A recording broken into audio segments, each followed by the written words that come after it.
सन 1920 में अंग्रेज़ों के अपने वादे से मुकर जाने के बाद महात्मा गांधी जी ने असहयोग आंदोलन की घोषणा की।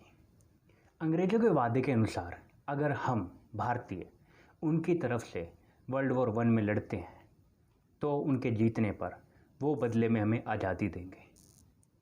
लेकिन फितरत से मजबूर अंग्रेज़ अपने वादे से मुकर गए। महात्मा गांधी जी के आंदोलन के आह्वान के बाद भारतवासियों ने इस आंदोलन में बढ़ चढ़कर भाग लिया। देश के हर एक गली कूचे, छोटे बड़े शहरों में, हर तबके में, हर वर्ग में, हर संप्रदाय जाति के लोगों ने इस आंदोलन में बढ़ चढ़कर भाग लिया और उन लोगों ने इस आंदोलन से निपटने के लिए बल का सहारा लिया। हर जगह प्रदर्शन पर बलपूर्वक लाठीचार्ज किए गए। एक ऐसा ही आंदोलन 1922 में जब वाराणसी में हो रहा था तो प्रदर्शनकारियों को पकड़ा गया और उन पर लाठीचार्ज भी किया गया। मुकदमे की सुनवाई के दौरान जब एक 16 वर्षीय बालक से उसका नाम, उसके पिता का नाम और उसका जिला पूछा गया तो उसने कहा, नाम आज़ाद, बाप का नाम स्वाधीन, खंड जेल खाना। और वो बालक थे चंद्रशेखर सीताराम तिवारी।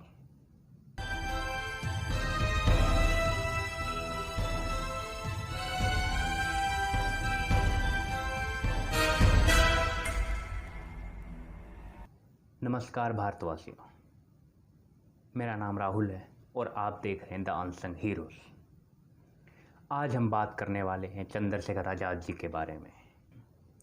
23 जुलाई को भारत की भूमि पर कोहिनूर से भी कीमती हीरे ने जन्म लिया। जगरानी देवी जी ने अपने गर्भ से एक ऐसे बालक को जन्मा जो स्वाभिमान का जीतता जाता उदाहरण था, जिद का दूसरा नाम, कभी हार ना मानने एक नायाब नमूना। और उन्होंने अपने बच्चे का नाम रखा चंद्रशेखर सीताराम तिवारी। बचपन से ही आज़ाद जी स्वाभिमानी थे। 13 साल की उम्र में स्वाभिमान के कारण ही घर छोड़ दिया। घर छोड़ने के बाद पहुंचे मुंबई। वहां कुछ समय काम करने के बाद वाराणसी आ गए। वाराणसी की काशी विश्वविद्यालय से उन्होंने हिंदी व संस्कृत साहित्य की शिक्षा प्राप्त की। सन 1922 में गया के कांग्रेस अधिवेशन के दौरान कांग्रेस के कुछ नेताओं ने गांधी जी के फैसले के खिलाफ आवाज़ उठाई और गांधी जी को कहा कि इस वक्त हम काफ़ी आगे आ चुके हैं और इस वक्त ये आंदोलन लेना सही नहीं होगा। लेकिन गांधी जी नहीं माने और कांग्रेस के 2 फाड़ हो गए। एक फाड़ ने बनाया स्वराज्य ग्रुप और एक ने बनाया HRA। उस वक्त उत्तर प्रदेश क्रांतिकारियों का गढ़ था और उसी समय आज़ाद जी की मुलाकात हुई राम प्रसाद बिस्मिल जी से। राम प्रसाद बिस्मिल जी ने आज़ाद जी के साथ मिलकर, आसिफुल्लाह खां जी के साथ मिलकर HRA को आगे बढ़ाया। राम प्रसाद बिस्मिल जी की लीडरशिप में काकोरी कांड की योजना बनी। इस योजना में 9 और क्रांतिकारी शामिल थे और यह योजना सफल रही। लेकिन किस्मत को कुछ और ही मंजूर था। किस्मत को मंजूर था HRA के क्रांतिकारियों के प्राणों की आहुति, जो भारत माता की आज़ादी में संयुक्त थे। 10 महीने की प्रोसीडिंग के बाद HRA के 3 क्रांतिकारियों को सजाए मौत मिली। उनके प्राण भारत माता के लिए न्यौछावर हुए। उन्होंने अपने प्राणों की आहुति भारत माता के लिए हंसते हंसते दे दी। जब ब्रिटिश पुलिस काकोरी कांड में चंद्रशेखर आज़ाद को बाहर ढूंढ रही थी तब वो कोर्ट में बैठ के प्रोसीडिंग देख रहे थे। बिस्मिल जी से चंद्रशेखर आज़ाद जी के बारे में पूछे जाने पर उन्होंने कहा, इन हिजड़ों की फौज में कोई मर्द ना पाया जाएगा। वो तूफ़ान में जलने वाला चिराग है, तुम्हारी फूकों से ना बुझाया जाएगा। क्या तुम पकड़ोगे समुंदर को? क्या तुम पकड़ोगे आसमान को? क्या तुम पकड़ोगे हवा को? अगर पकड़ भी लिया, क्या तुम पकड़ोगे आज़ाद को? क्योंकि आज़ाद ही आज़ादी है। तुम्हें आज़ाद चाहिए और हमें आज़ादी। हमें आज़ादी मिल जाएगी लेकिन तुम्हें आज़ाद नहीं मिलेगा। राम प्रसाद बिस्मिल जी, आसिफुल्लाह खां जी की मौत के बाद HRA लगभग टूट ही गया था, लेकिन पंडित जी ने उसे दोबारा संवारा और इस बार उन्हें साथ मिला शहीद आजम भगत सिंह जी, यातीन दास, बटुकेश्वर दत्त जैसे वीरों का। 1928 में HRA से HSRA बना, हिंदुस्तान सोशलिस्ट रिपब्लिकन आर्मी। 30 अक्टूबर 1928 को साइमन कमीशन के विरोध में लाला लाजपत राय जी के आह्वान पर एक शांतिपूर्वक प्रदर्शन हो रहा था। उस शांतिपूर्वक प्रदर्शन पर अंग्रेजी superintendent of police James A Scotts ने लाठीचार्ज का आदेश दिया। उस लाठीचार्ज में लाला लाजपत राय जी की दुखद मृत्यु हो गई। लाला लाजपत राय जी ने अपने प्राण भारत माता के लिए न्यौछावर कर दिए। यह भारतीयों के लिए बहुत बड़ा आघात था। लाला लाजपत राय जी की मौत भारतीयों के लिए काफ़ी दुखदायी खबर थी। इस मौत का गम चंद्रशेखर आज़ाद जी और HRA के क्रांतिकारियों को इतना था कि उन्होंने स्कॉट को मारने की योजना बनाई। दिन चुना गया 17 दिसंबर 1928। लाहौर के पुलिस हेडक्वार्टर से कुछ दूरी पर स्कॉट को मार गिराना था, लेकिन गलती से स्कॉट की जगह असिस्टेंट सुपरिटेंडेंट ऑफ पुलिस सॉन्ड्रस की गोली मारकर हत्या कर दी। इस हत्या के बाद लाहौर के गली गली में पोस्टर चिपकाए गए जिस पर लिखा था कि With the death of J.P. Saunders, the assassination of Lala Lajpat Rai has been avenged. It is a matter of great regret that a respected leader of 30 crore of people was attacked by an ordinary police officer like J.P. Saunders and meet with his death at his mean hands. This national insult was a challenge to young men. Today the world has seen that the people of India are not lifeless. Their blood has not become cold. They can lay down their life for the country's honor. The proof of this has been given by the youth who are ridiculed and insulted by a leader of their own country. Do not hurt the feeling of oppressed, suffering people of this country. Stop your devil's way. Despite all your law preventing us for keeping arms, and despite all your watchfulness, people of this country would continue to get pistols and revolvers. Even if these arms are not adequate in the number for an armed revolution, they would be sufficient for avenging the insult of country's honor. Even if our own people command us, ridicule us, and if foreign governments subject us to any amount of repression, we shall all ever ready to teach a lesson to foreign tyrants who insult our national honors.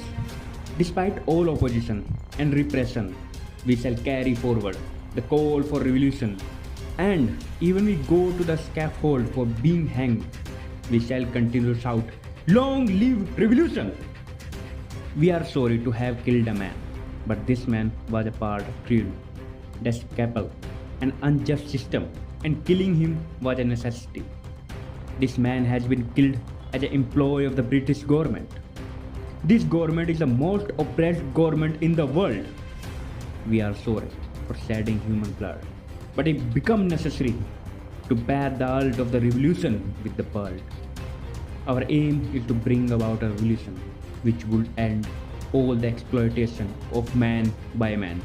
Long live revolution! इस हत्या से बौखलाई अंग्रेजी सरकार ने जगह जगह पर दबिश देनी चालू करी।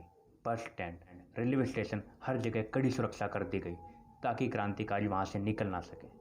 लेकिन क्रांतिकारियों ने अंग्रेजों की आंखों में धूल झोंक कर वहाँ से रवाना हो गए। अंग्रेजों ने अपनी दमनकारी नीतियों को मजबूत करने के लिए public safety act and trade bill 18 अप्रैल 1929 को संसद में पेश किया।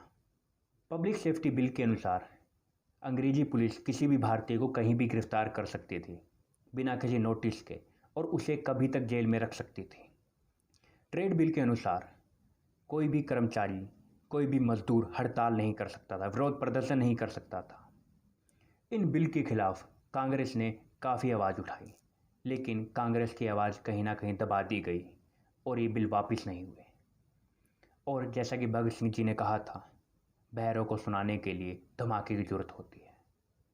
चंद्रशेखर आज़ाद जी की लीडरशिप में सेंट्रल असेंबली में बम फेंकने की योजना बनाई गई। पहले आज़ाद जी चाहते थे कि वो स्वयं जाकर बम फेंकें और वहाँ से निकल जाएं। फिर जिम्मा राजगुरु जी को दिया गया, लेकिन अंत में भगत सिंह जी ने और बटुकेश्वर दत्त ने ये जिम्मा अपने कंधों पर लिया और असेंबली में बम फेंके। बम फेंकने के बाद भगत सिंह जी और बटुकेश्वर दत्त ने अपनी गिरफ्तारी दी। इस गिरफ्तारी के फैसले से चंद्रशेखर आज़ाद जी काफ़ी नाराज़ थे, क्योंकि उनका कहना था वो भगत सिंह जी जैसे साथी को नहीं खोना चाहते। वो मानते थे कि भगत सिंह जी देश का भविष्य हैं। भगत सिंह जी के बम फेंकने के बाद भारत की आज़ादी के लिए बढ़ते हुए हिंसा का प्रयोग देखकर गांधी जी ने द यंग जर्नल में 1930 में एक आर्टिकल पब्लिश किया, the cult of bomb. The cult of bomb में उन्होंने क्रांतिकारियों की काफ़ी आलोचना की और उनके तरीके को बिल्कुल ही बेकार बताया और कहा कि इस तरीके से आज़ादी नहीं मिल सकती, जिससे चंद्रशेखर आज़ाद जी को काफ़ी दुख हुआ। क्योंकि महात्मा गांधी उनके लिए आदर्श थे। द कल्ट ऑफ बॉम्ब का जवाब दिया भगवती चरण वोरा जी ने। उन्होंने कहा, महात्मा जी आपका तरीका हमारा तरीका बिल्कुल अलग है, लेकिन गलत नहीं।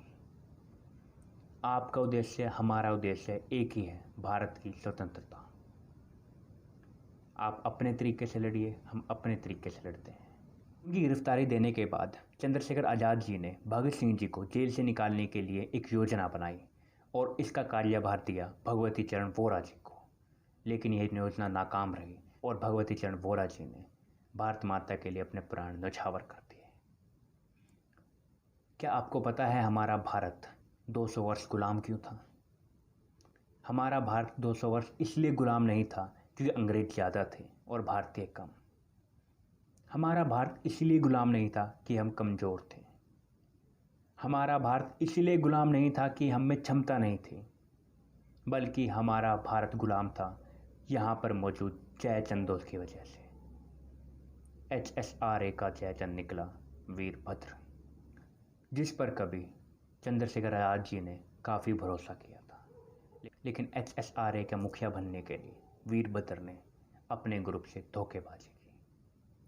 27 फरवरी 1931 को जब आज़ाद जी यशपाल और सुखदेव के साथ इलाहाबाद आए थे और अल्फ्रेड पार्क में HSRA के भविष्य के बारे में बात कर रहे थे, वार्तालाप कर रहे थे, तो वीरभद्र ने पुलिस को सूचना दे दी कि चंद्रशेखर आज़ाद अल्फ्रेड पार्क में है।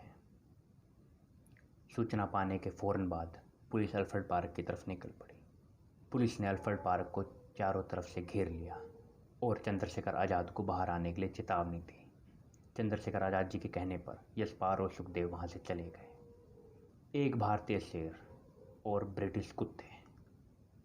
हुआ वही जो बिस्मिल जी ने कहा था, इन हिजड़ों की फौज में कोई मर्द ना पाया जाएगा।